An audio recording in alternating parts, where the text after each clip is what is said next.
Ahoy, cruise enthusiasts! It is Sunday. It's time to talk about the big news stories of the last week. I do want to get one little thing out of the way first. I am not AI. I'm 100% real. In fact, I'm actually thinking about not using AI for the thumbnails anymore. Not every thumbnail. I do the A/B testing that YouTube offers. So, I don't know. What do you think? Anyway, all right, let's get on with the news. All right, we're going to start today with Norwegian Cruise Line. Yeah, definitely one of my favorite cruise lines. They stunned the industry earlier this week by announcing a $5 charge for additional entrees in the main dining room. And of course, the consensus is, of course, it's more nickel and diming. It's a cash grab. You know, they're just trying to extract more money from the passengers. And while they're okay taking the money, it's not about the money. I'm actually going to say right now that in this particular case, it is not really about the money. They'll take it, but for Norwegian, remember, they do not have set dining times. They don't have an early and late seating or anything like that. Freestyle cruising means you have to make reservations for whatever time you want, or just show up and get on the wait list for the dining room, which means the dining room size, especially on the newer ships, are probably set with the number of tables, the number of servers, and everything like that for the guests that they average for an average table time. Yes, the $5 charge is not about extracting more revenue from the customer, and it's definitely not about food waste. It is actually about keeping people at the table longer, right? Their goal is to turn the tables faster so they can get more people through the dining room. So what they don't want is people just sort of lollygagging there for, more than maybe the hour and 20 minutes they have allotted while they, try this entree and try this entree. They just want to get people out. So it's not about the money in this case. It's about turning tables.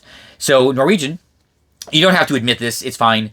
However, I would suggest, to ease, guests into this transition. If somebody does offer or ask about getting a second entree, yes, remind them there's a $5 charge. If they pay it, that's fine. However, what you could do is train the waitstaff to offer an alternative, such as the buffet. So if they do want to try something else on the menu, make sure the servers know the current menu up in the buffet so they can go suggest that the guests try it up there. Or if it's on one of the premium class ships, they could go to Indulge where there might be something similar, something like that. It gives the guest a positive alternative to the $5 charge and gets them out of there. So maybe think of that. So yeah, the $5, it's not about the revenue. It's actually about turning the tables faster. And Norwegian also stunned the industry, I guess, by announcing a loyalty match program within the Norwegian Cruise Line's holding brands. However, if you notice it, they're not calling it status match or anything like that. They're calling it loyalty honoring, and it's on a per cruise basis. Yes, if you have status on one cruise line, let's be honest, it's always going to be on Norwegian Cruise Line, and you do try to sail Regent or Oceania, you have to apply or request cruise by cruise to have that status honored on that next cruise. They're not actually matching status, they're just honoring that status cruise by cruise. I'm guessing this whole ask, request, and everything like that is just due to some technical limitation that they don't want to fill. They can, but they just don't want to. Maybe this is just an experiment, actually. That makes a little bit more sense. They don't want to invest in the automatic sharing if it doesn't work out. So, yeah, careful, reading the text, because it's actually worded specifically like that. It's loyalty honoring, not loyalty matching, and it is cruise by cruise. So be aware of that. I don't have a Oceania or Regent cruise coming up. So no, wait, Regent? No, yeah, coming up. So I don't know. I can't really test this. Anyway, okay, next, actually, yes, this is Norwegian. So, why is everybody freaking out over Norwegian Breakaway going to Maine versus the Caribbean? She was set to sail from New York down to the Caribbean. I don't know if it's a 7 or 8 day or 9 day itinerary. It doesn't really matter. But because of the storms, they had to divert to, I guess, Boston and Maine and, some other places up there. And for whatever reason, this has garnered a lot of news coverage. It happens. Just be aware of that. This happens. Which, here's the thing. I have mentioned in a couple of videos about taking guarantee itinerary cruises where you don't really know the itinerary. You would book a 7-day Caribbean cruise, and they don't necessarily decide the itinerary until maybe 2 weeks beforehand. They can still offer all the excursions and everything like that because Swimming with the pigs and a sailboat ride is everywhere. Every port has that. And this is just another example of this kind of scenario. They just dynamically change the itinerary apparently the day before because people are complaining that they weren't notified. Now, here's my question for this. Okay, they say they weren't notified, and one of the guests is quoted in some news article that, they could have sent us the email prior to getting on board, but they didn't. Okay, what would you have done? They answer that. That's these reporters. This is why the media is crap. What would you have done? Not gone? You would have given up the cruise fare, and then you would have just complained that, they offered a different itinerary, but that's in the contract, right? Everybody knows this, or everybody should know this, and this has been repeated in a number of cruise advice videos, but yeah. Okay, you could say they should have told you, but what would you have done? Right? The only thing, maybe, was you bring a jacket or something like that. But the cruise is out of New York, and Maine is not that far, so I don't even know about that. I don't know. Yeah, what entitlement. Anyway, so yeah, it's a dynamic itinerary, and here's my prediction.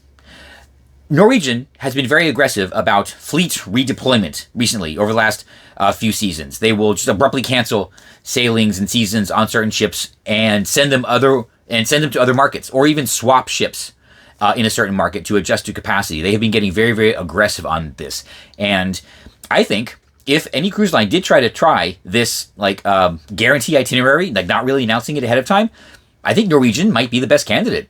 They're doing it already with their fleet redeployment, which is months ahead of time. But at this point, since they can do it for storms and stuff, Norwegian, yeah, you might want to just give that a try. Just start selling guarantee itineraries and don't announce it until who knows, even a few days before the cruise. Again, the only thing you'd really have to guarantee is a stop at the private island, Great Stirrup Key. So yeah, Caribbean cruise with Stirrup Key. And whether it happens on the first day or the last day, okay, that's fine. But anywhere else, you know what? You just go wherever, go to whichever ports give you the best deal. That's the whole point. So there you go. Well, that is Norwegian. All right. So, and the backgrounds should have all been from Norwegian cruises, by the way. That's the intent here. Anyway, all right, Carnival. Yeah, I guess we're always talking about Carnival for whatever reason. The lawsuit. Carnival just settled a slip and fall lawsuit for a few $1 million at the beginning of the week. And apparently the guest, she got her sandal caught on a threshold. Apparently she said the carpet was worn and it caught and she fell and had some broken bones and other injuries. She's fine. She's perfectly fine. Received medical treatment on the ship and probably landside as well. But I know exactly what happened because somebody go back and watch all of my videos. I don't know if it was a Carnival cruise ship, but I remember seeing a place, a threshold where the plate, there was a gap between the carpet had worn, and there was a gap between the plate and the carpet. And I know that's what happened. However, I just want to remind everybody, what do I say on almost every cruise ship, in almost every video? Watch the level changes. I can understand getting your sandal caught here, but these cruise ships, the level changes are somewhat abrupt, and they've caught me off guard as well. So I'm not really sure if this is a bigger problem than maybe anyone is willing to admit. I suppose if somebody just trips randomly, on tile or whatever, it's hard to assign liability because, everybody's walking there and that's just how it is and you just randomly trip. But I don't know. I'm wondering if these level changes are a bigger deal than than anyone actually realizes. Has any of you, hit the level change and maybe stumbled a little bit? Let us know down in the comments below after you subscribe. Yes, please go ahead, subscribe now, and let us know. Have you tripped on a cruise ship, and what was the cause?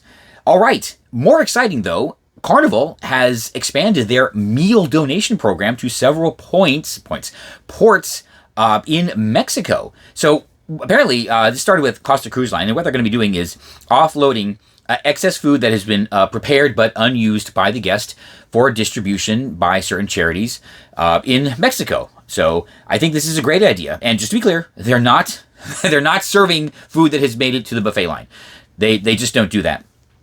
Just for a variety of reasons. This is prepared food that has never been presented to a person. And it could be anything from trays of food from the buffet to plated meals from the dining room with a little cover or something like that. And this is going to be offloaded at certain ports in Mexico to be distributed by some charities. I think this is a great idea. A couple things I just want to warn everybody. If you do see this, don't be surprised if it's not that much. They are very good at determining the level and amount of food to be prepared. That's the whole goal of just reducing the amount of food that they prepare. That is specifically to prevent food waste. So this is just when they miss for a variety of reasons. So if they only offload like one rack of whatever, don't be surprised if that's the case. It's nice that they're doing this, although I suspect this is more for brownie points than anything else. However, this is what I want to know. Okay, how are they going to do that? What, physically, how is this going to be implemented? Like, are they going to replate the food? Are they going to put it in trays? Are they going to put it in some kind of disposable container, like plastic or something like that, or maybe paper, right? I'm just really curious. Or are they going to actually offload the cart with the trays and plates, and they have an agreement with, whoever's going to process it? They will return the equipment to, that ship when it returns. And is that going to create another logistical problem? Yeah, this is the kind of things that I really want to know. It's great that they're sharing the food, but I just want to know, how are they actually going to implement this? Just out of curiosity. So if anybody sees this at port, come back, subscribe, of course, and let everybody know what it looks like. If you can get some video, that would be even better. But good on Carnival. I just hope they avoid the weird situation that we had a few years ago, when the hunger activists got all bent out of shape because the grocery stores are throwing away perfectly good food just because it had expired. And it turned out that logistically it wasn't worth it for the food banks to go to every location and pick up and everything like that. So I don't know. Hopefully it works out. Apparently this has been going on for a long time, so I think they know what they're doing. But yeah, I really want to know how they're going to do this. Are they using single-use containers to distribute the food, or are they going to repackage it and send it off in something that's reusable? Right? Not recyclable, actually reusable. So that's what I want to know. All right, finally, the Royal Caribbean scam that has been going around, where people have been getting calls from scammers who know about them, who know about the cruise. Apparently they have the name, the date, the ship, even the reservation number. This is particularly scary. One of the reasons I don't answer my phone. Seriously. If you get anything suspicious like this, of course, don't use any email in the email. Do not call any numbers in the email. Look up the cruise line phone number and call them directly, or call your travel agent. That's the easiest way to get around this. Here is my prediction on this. In about 6 weeks or so, there will be a very low-key announcement by somebody, probably someone in law enforcement, that they have identified the identity theft ring. And wouldn't be surprised if it was maybe some work-at-home phone contractors that figured out a way to either not really hack the system, but maybe scrape all of this information from the app that either Royal Caribbean or their call center provider uses. That's unfortunately, that's a pretty easy way to get this information. So they just figured out how to extract it from there, and that's what kind of happened. I doubt that this was a leak internally. It wasn't an inside job to Royal Caribbean. It was a third or fourth party contractor that just figured out a way to amass this information. So let's look out for that. And I think about 6 weeks, maybe 2 months, and there'll be some announcement on this. They're not going to make a big deal about it because they don't really want to, but yeah, that's my prediction there. Okay, that is 6 major topics for this week. Oh boy. All right, tomorrow Carnival Elation continues. Thank you very much for watching, and after that might be a big expose on the reality of cruise gratuities. Oh boy, you're not going to want to miss that whenever it drops. Okay, and yes, theme parks every Saturday for a while. I hope you enjoy those as well. All right, so if you have been ejected from a Norwegian dining room because you didn't want to pay the $5 extra meal charge, and we end up in the buffet together, I will see you on board.